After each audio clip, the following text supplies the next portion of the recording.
Saludos, amables televidentes. Buenas noches. La hora con Gregory, nueva vez con ustedes. Vamos a hablar de economía. José Lois Malcún recientemente ha escrito un interesante artículo denominado ¿Cómo vamos a terminar el 2023? El título de ese artículo lo dice todo. Don José Lois Malcún, bienvenido a la hora con Gregory. Muchas gracias. Felicito. Muchas gracias a usted. ¿Cómo vamos a terminar 2023 en el área económica en República Dominicana? Bueno, aunque nosotros no siempre acertamos con nuestras predicciones, porque en la economía suceden acontecimientos que a veces cambian todo. Por lo menos vamos a ver el crecimiento. Estamos creciendo a una tasa de baja, 1.5% agosto, enero-agosto. Y interanual, vamos a decir, de agosto 2022 a agosto 2023, en 2%. Esos eran los datos que se tienen en este momento. ¿Cuál es la idea? Bueno, llegar al menos un 3% de crecimiento, ¿no? Y eso implica un gran esfuerzo de aquí a diciembre. Habría que esperar en septiembre, octubre, noviembre y diciembre para ver. Pero básicamente estamos en un punto donde tienen que haber dos factores para que ese crecimiento se dispare y cerremos en 3%, 3.5%. ¿Cuáles son? Primero, la medida que adoptó el Banco Central, con las facilidades que dio de encaje legal y de desembolso rápido por casi 100.000 millones, ciento y pico de mil millones en mayo, finales de mayo, ¿no? A unas tasas de interés muy por debajo de las tasas que prevalecían en el mercado. Estamos hablando que esa tasa se le dio a los bancos a un 3% para que los bancos la prestaran a un 9%. De hecho, en los datos de crecimiento del crédito se ve que ha tenido un impacto eso. Porque primero ha bajado las tasas de interés promedio, en sentido general, ¿no? Que estaban en un 16, 17, 17%. Tanto la activa como la pasiva han bajado como un 20, 20 y pico por ciento por esa medida que adoptó el Banco Central. Aparecen tasas de 13 y 14. Ahora están más baratas, 14, 13, aparte de las facilidades que están a un 9, que muchos la están usando. Se ha usado ya de ese dinero, tengo entendido, como 90.000, 80.000 y pico de millones. Ahora, en economía, una acción no implica una reacción, como en química. Cuando tú estás en un laboratorio de química, que está combinando elementos, una acción te produce casi inmediatamente una reacción. En economía hay un desfase, a veces de tiempo, entre las medidas que tú tomas y el efecto que tienen en la economía. Por ejemplo, estamos hablando de que esas medidas del Banco Central fueron a finales de mayo. O sea, que estamos hablando de junio, julio y agosto. Lo que quiere decir que ya en septiembre se supone que debe verse con mucho más claridad cómo ha afectado eso en la economía. O sea, tanto la demanda como la inversión. Cómo ha impactado esas medidas de política monetaria. Ahí se va a ver ya a partir de septiembre, octubre, noviembre y diciembre. ¿Qué quiero yo decir con eso? De que eso va a mejorar el crecimiento, pero no va a ser suficiente para llegar probablemente a un 3%. ¿Qué se necesita entonces?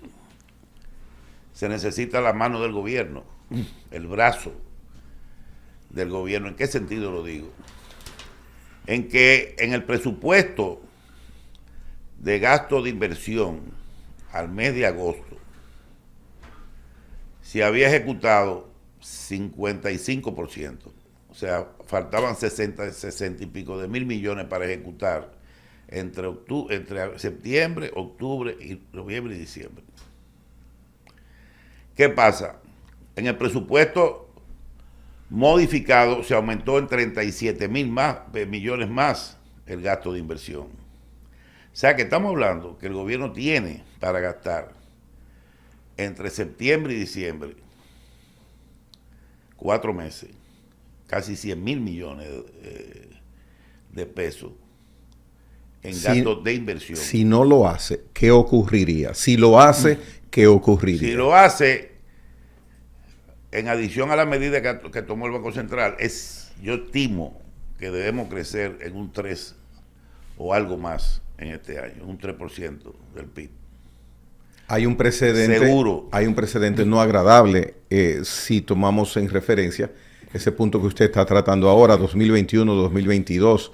Los gastos de inversión, si bien se pudieron cumplir en determinado momento, pero al cierre del año, durante todo el año de esos 2 años, fue una ejecución y una inversión prácticamente siempre muy por debajo de lo establecido. Entonces, ¿qué ocurre ahora que tenemos 38.000 millones más en esta modificación presupuestaria? Bueno, son cosas extrañas para ustedes los economistas principalmente. Yo te puedo decir que mensualmente el gasto de capital del gobierno entre enero y julio, viendo el pasado, está entre 10.000 y 15.000 millones. Es lo que se gasta mensual. Tendrían ahora que aplicar un gasto de 25.000. Ahora tendrían que prácticamente que subir a 25, 30.000 millones. Digamos 25 millones en los próximos 4 meses o 20 millones para poder ejecutar el dinero que está disponible para inversión de capital, que son casi 90.000 millones. ¿Me entiendes? O sea, tendría que duplicar el nivel de ejecución. ¿Es posible?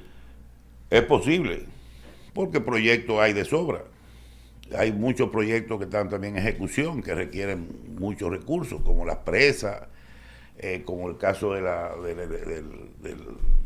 metro, el elevado, proyectos de carretera, proyectos de etcétera, etcétera. Claro, el problema es cuán rápido se pueden, algunos proyectos nuevos, cuán rápido se pueden comenzar a ejecutar. Porque tú sabes que ahora hay un proceso muy complejo. Ya. Que sobre quiere hacer licitación, las compras y eso. Todo eso. Ya. Pero mire, en ese sentido, si llegan los recursos, las obras se dinamizan. Le voy a poner un ejemplo bien sencillo. Hoy estaba yo camino al aeropuerto. Se está remodelando el litoral marino desde que inicia la carretera 66, la ruta 66. Sin embargo, se ven los trabajos que tienen días o semanas paralizados, iniciaron. Entonces, muchas veces las obras empiezan y se detienen. Hay cosas que uno no entiende. Hay que ver si son obras de las alcaldías. Eso es turismo. Ah, bueno. El Ministerio de Turismo. Ese es un problema. Pero puede ser el gobierno central, puede ser cualquier institución, y es un ejemplo que le pongo de lo que sucede muchas veces, que se detienen y se paralizan las obras. Ahí tiene el gobierno que concentrar todo su esfuerzo en inyectar los recursos que están previstos en el presupuesto, porque estamos hablando de cosas que están aprobadas en el Congreso y presupuestadas. No estamos hablando que se va a gastar más de la cuenta, ni va a haber más déficit del que se tiene como meta. Ya el ministro dijo, el ministro de Hacienda, que el déficit iba a ser 3.2% este año. Eran 3, pero cambió a 3.2. La inflación va a terminar rondando entre 4 y 4.25. ¿Por qué? Por los aumentos del petróleo, que se han disparado, también se han disparado las materias primas. Si no, hubiéramos cerrado en menos del 4. De hecho, alcanzamos el 3.95 en el mes de julio de inflación, o en agosto, no recuerdo. Se logró bajar la tasa de inflación por debajo del 4, pero volvió a subir a 4.27 en agosto. ¿Por qué? Por esos efectos de precio. Pero creo que vamos a terminar con una inflación bastante cercana al rango meta, con un déficit de 3.2%. ¿Cuál es el rango meta en inflación? De 0 a 4. Ya. Es lo que establece el Banco Central como rango meta. Claro, hay países que tienen, como Estados Unidos, de C a 2, el tope es un 2%. En Europa también. Pero generalmente los países de Latinoamérica están en ese nivel, 0 a 4, 0 a 5. Esa es la meta. Se planificó para 2023 en República Dominicana un crecimiento entre 4 y 4.5, ¿correcto? ¿Qué pasó que no sucederá así? Bueno, simplemente pasó lo que tenía que pasar. se dispararon los costos del dinero muy fuertemente. Recuérdate que las tasas de interés, el Banco Central la llevó a 8.5 y eso se reflejó en la tasa de interés de los bancos y eso frenó la inversión fuertemente. Esa era la idea. Nadie hizo nada que no fuera previsto. Las autoridades decidieron que el objetivo no era crecer, el objetivo era controlar la inflación. Y lo logró, porque de 9.65, que estaba hace un año y pico, se llegó a bajar a 3.95.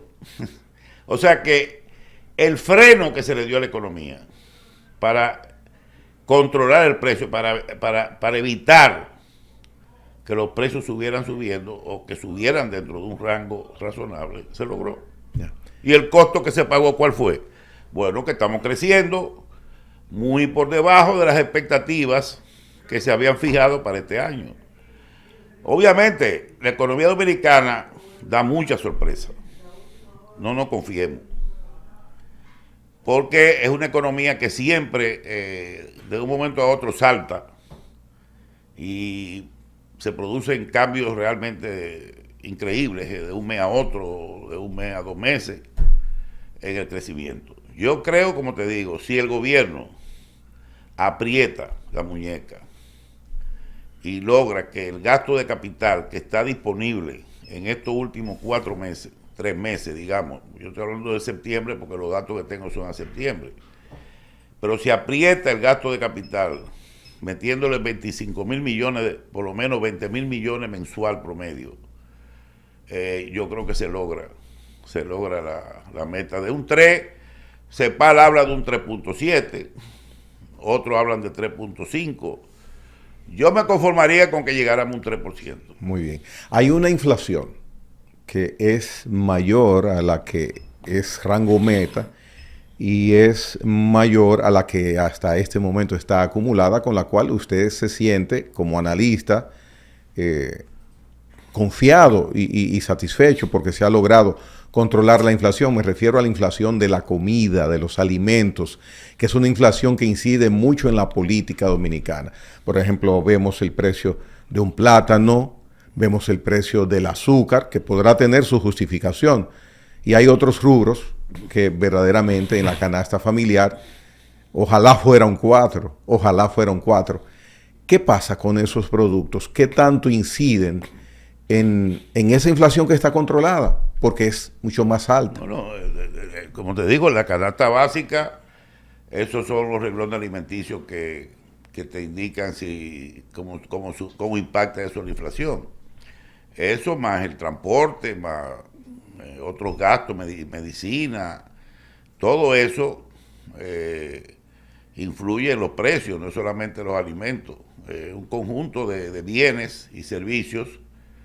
Por eso se habla de 2 tipos de inflación, la inflación general y la inflación subyacente.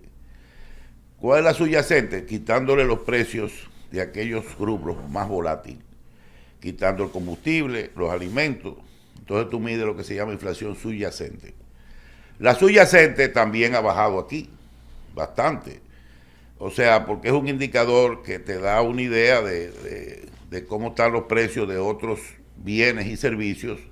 Ahí está la energía, ahí puede estar otros que no son básicamente tan volátiles. El precio del petróleo, por ejemplo, es muy volátil, todos lo sabemos eso. Y los alimentos también. Hay meses que te sube el plátano, meses que te baja, meses que... Entonces se sacan esos bienes y se concentran en un paquete de productos que no son volátiles, que tienen más estabilidad.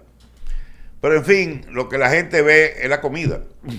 A la gente no le interesa tanto para nosotros economistas sí es importante la inflación subyacente, pero para el pueblo lo que le interesa es lo que compra el día a día. A los políticos les interesan mucho esos precios. Y también, exacto, cómo va. Pero lamentablemente, Gregory, la inflación es un fenómeno externo en este país ahora mismo. No es por una crisis interna. Todos los países que están pasando por una crisis de inflación es por factores que ya todos sabemos y se han hablado 1000 veces de eso. ¿Con el azúcar está pasando lo mismo? Sí, por también, un factor externo. También. Porque se habla de planificación en las siembras de los cañaverales y esas cosas. También, porque suben los precios, casi todo. Cuando te sube el petróleo, te sube todo. Yeah. Porque ¿cómo tú transportas el azúcar? En barco. Y los barcos consumen, o sea, todo. Y después tiene que llevar la azúcar a granel, cargarla en furgones. Todo tiene o sea, el petróleo te impacta en toda la cadena alimenticia, desde que la caña sale del ingenio hasta que llega al mercado, al supermercado. Es un proceso donde inciden los costos de todo, de una serie de factores. Entonces, ya no nos afecta. estamos hablando de un petróleo, señores, de 92 y 93 dólares el barril. Sí. Cuando hace 2 meses estaba en 70 y 68 y 69. No te estoy hablando de cualquier cosita, o sea, estamos hablando de casi un 30% de aumento del precio del petróleo. Eso tiene un impacto. Es más, en Estados Unidos también la inflación subió. Después que bajó a un 3 o 2.9, que fue, todo el mundo dijo, bueno, ya que va al mes siguiente, en agosto también, subió a 3.6, casi 7 décimas. Pasó lo mismo. O sea, nosotros no somos una excepción, nadie.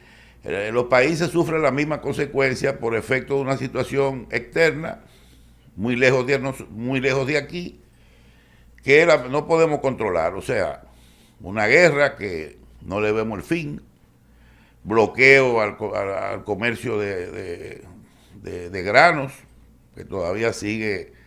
Rusia está bloqueando gran parte de la salida de los granos de Ucrania, que es un gran productor. ¿Todavía incide la situación Rusia-Ucrania hacia nosotros? Sí. En el mundo entero incide. Claro que sí. Porque es que todos los países se afectan. China está creciendo menos de lo que debería crecer. El comercio se ha ido, se ha hecho más complejo. O sea, los conflictos geopolíticos han contribuido mucho. Claro, a veces también hay cosas que no convienen, porque China, a nosotros nos conviene que China, qué sé yo, no fuera, ya no como antes, que los chinos nos metían aquí cualquier cosa a un precio muy por el suelo, que no podíamos competir. Ahora no, ahora hay muchas empresas que están saliendo de China, y además los costos en China han aumentado mucho, porque ha aumentado el costo del dinero, ha aumentado los salarios, y ya la moneda china también se ha fortalecido. Entonces eso nos ha permitido a nosotros tener aquí empresas que antes no podíamos dar ese lujo, porque China no lo permitía. No solamente aquí, en Costa Rica, en Honduras, en varios países. Fíjate cómo la zona franca se ha recuperado en los últimos años. Yeah. Porque estamos hablando de industria de zona franca, por Desde supuesto. Se ha recuperado porque estamos siendo más competitivos por la situación de China. Bien.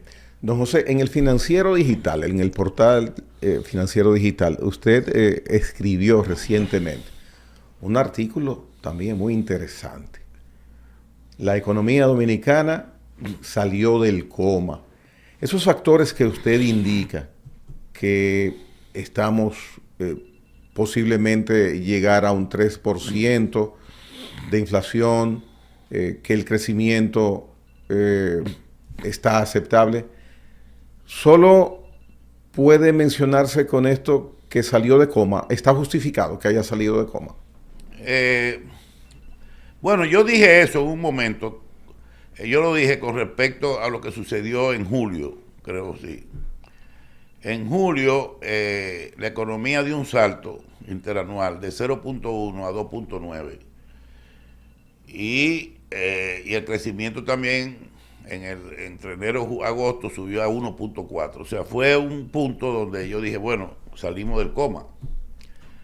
Pero agosto nos dio un poco, ¿cómo se dice? Nos dio una pequeña bofetada, como diría yo. Agosto volvimos, el crecimiento interanual volvió a bajar. ¿Y qué pasó? Bueno, nada, la economía no creció, pero muy poco, no fue que no creció, pero de 1.4 a 1.5 es muy poco, apenas creció una décima, ¿me entiendes? Entonces yo pensé que iba a crecer mucho más.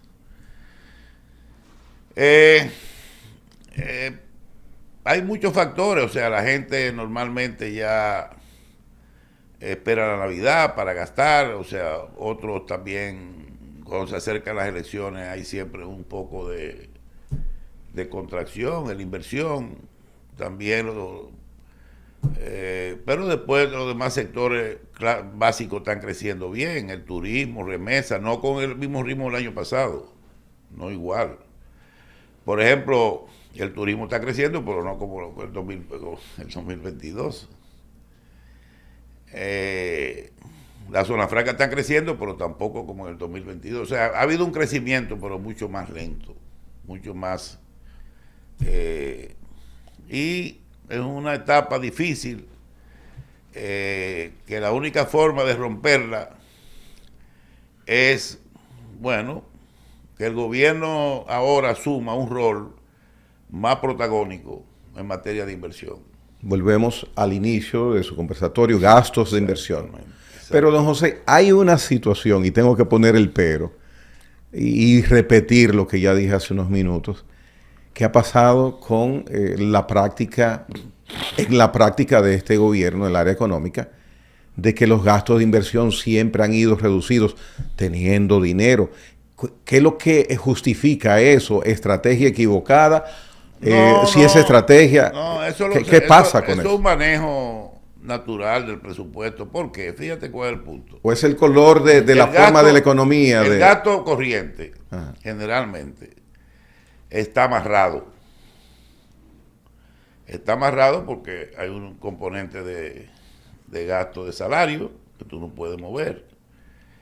Hay un componente de gastos de mantenimiento de todo el tren gubernamental que tú no puedes mover. Hay la seguridad social, las transferencias que se hacen a las alcaldías. El gasto corriente no se puede tocar. Pero tú puedes parar el gasto, tú puedes reducir el gasto de capital. O sea, en un mes que tus ingresos no estén al nivel, no sean suficientes para satisfacer todos los gastos de ese mes, ¿qué tú sacrificas? El gasto de capital. Porque el gasto de capital no es, ¿qué te digo? Son proyectos, inversiones que hace el gobierno, que en un momento dado, si no en un mes hay muchos problemas, por ejemplo, San Cristóbal, después vino una tormenta y arrasó. Son recursos que el gobierno desvía hacia emergencias, donde obviamente tú no puedes dejar de pagar los salarios a la gente por eso. Nadie va a hacer, ¿verdad que no? O sea, ¿de dónde tú sacas el dinero cuando se producen estos fenómenos naturales o circunstancias como la explosión esa que hubo en San Cristóbal? Son gastos extraordinarios y entonces tú sacrificas lo que tienes a mano, el gasto de capital. O sea, ese mes tú vas a tener que frenar y concentrar más dinero en el gasto corriente para que ayudar a la gente, alimentos, subsidios, etcétera, etcétera. A Balaguer le daba muchos resultados hacer buena inversión en gastos de capital. Balaguer es una historia antigua. Todo cuando pero Balaguer, es real, es real. No, es irreal. ¿Irreal? Sí, es irreal. Sí, no se maneja así una economía. Porque un médico ganaba $200. Ya. Y un maestro $100. Es irreal. El mundo de Balaguer era irreal. Y él dice, que Balaguer no se endeudaba. Pero ¿y para qué tenía que endeudarse? Si podía fabricar los pesos en el Banco Central. Tenía una maquinita para producir dinero inorgánico. Y eso es irreal. El mundo de Balaguer fue diferente. Balaguer manejaba su presupuesto con un cuaderno. Y eso lo sabe todo el mundo, porque yo lo vi. Hay televidentes que no van a entender eso, que no van a querer entender y le va a molestar eso que usted está diciendo. Pero eso es así, yo lo he dicho muchas veces. Desde hace, qué sé yo, yo fui viceministro con Balaguer. Pero rendía más el dinero, a uno le rendía más el dinero. Depende, si todo dependía de la situación, porque era una época primero que había una tasa de cambio inestable. Tú ibas de viaje, o tú no te recuerdas de eso, y cambiaba $500 a 1.30, vamos a decir, 1.20. Pero te había comprado $1.000 ¿qué te digo? A 1.80 en el mercado negro para tú poder salir. O al 2 y pico. O al 2 y pico. Entonces, es diferente. ¿Por qué? ¿Y por qué? Porque había una cantidad de dinero en exceso, producto de los inorgánicos que él producía, Y esa situación generaba, obviamente, una devaluación del peso continuamente.